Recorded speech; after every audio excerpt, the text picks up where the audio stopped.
ఒక ఆదివారం ఏదో పని ఉంది మానేసావు, పర్వాలేదు.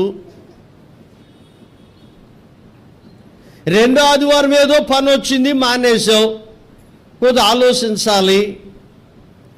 ఈ 2 ఆదివారాలు ఎప్పుడైతే మానేస్తావో 3 ఆదివారం మానేస్తావు, 4 ఆదివారం మానేస్తావు, 5 ఆదివారం మానేస్తావు. అప్పుడు నువ్వు ఆత్మీయంగా చచ్చిపోతావు.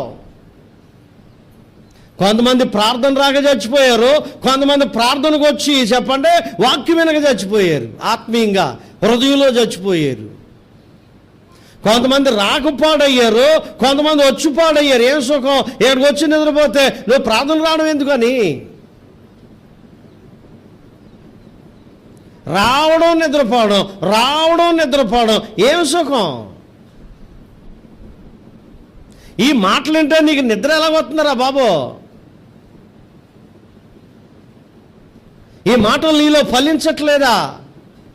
ఈ మాటలు నీకు అర్థం అవట్లేదా? ఎప్పుడైనా నీ హృదయం ఇచ్చేగా దేవుడికి. అన్నం తినే పనులు చేయండి, పర్వాలేదు. ఎప్పుడైతే మోయాబుకి వచ్చేసిందో, నాకు ఆ మధ్య ఆ కుర్రాడు కనపడ్డాడు, ఒక అతను బక్కగా అయిపోయాడు, పేలగా అయిపోయాడు, ఎండిపోయాడు మనిషి. ఏమయ్యా దొక్కమొక్కలా ఉండేవాడివి, దొక్కమొక్కలా ఉండేవాడివి, ఇలాగైపోయావు?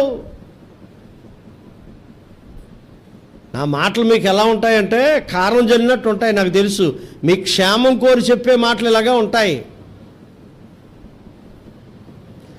దుఃఖముక్కలా ఉండేవాడు, దున్నపోతులా ఉండేవాడు, ఎలాగైపోయేవారంటే పాడైపోయిన అయ్యారు. కుటుంబంలో నెమ్మది లేదండి, కుటుంబంలో ప్రశాంతత లేదండి, కుటుంబంలో ఆశీర్వాదం లేదండి, కుటుంబంలో దీవెనలు పోయినాయండి.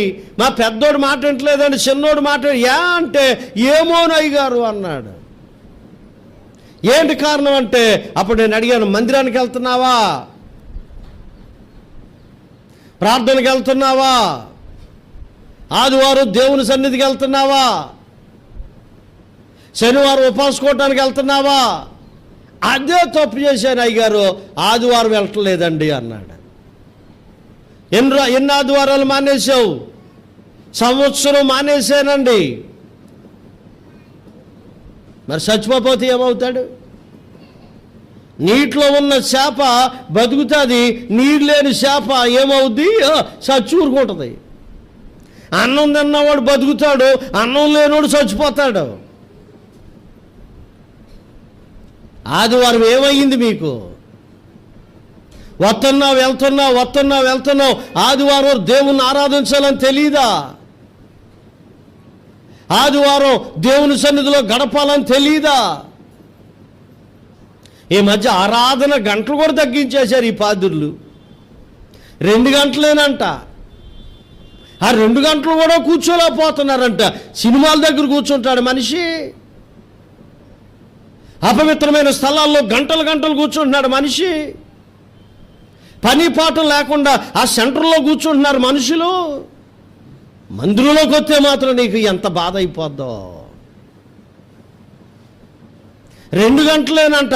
ఆ 2 గంటలు కూడా కూర్చోలేకపోతున్నారట మనుషులు. చచ్చిపోతే ఏమవుతుంది? క్రైస్తవ సంఘాలు చచ్చిపోయాయి. మీరు ఏమి వింటున్నారు, ఏమి నేర్చుకుంటున్నారు?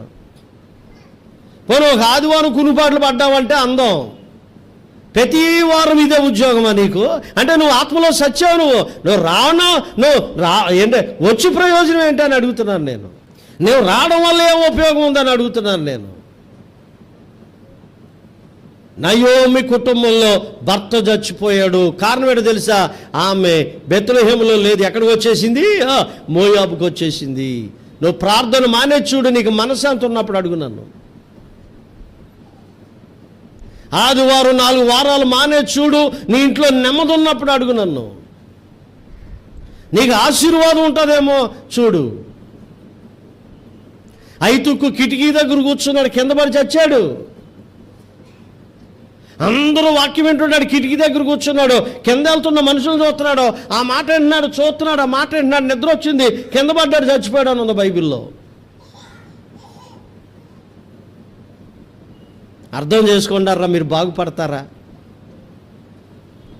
వాక్యాన్ని అర్థం చేసుకుని జీవించండి రా బాబు. మీరు బాగుపడతారు, మీ కుటుంబాలు బాగుపడతాయి, మీ పిల్లలు బాగుపడతారు, మీ యవనస్తులు బాగుపడతారు, మీరు బాగుపడతారు. మోయాబు దేశానికి వెళ్ళిపోయి నయోమి కుటుంబంలో మొదటి మరణం భర్త చచ్చాడని ఉంది బైబిల్లో. నువ్వు కూడా చచ్చిపోయావు ఆత్మీయుల్లో. ప్రార్థనకు వచ్చే ప్రయోజనం?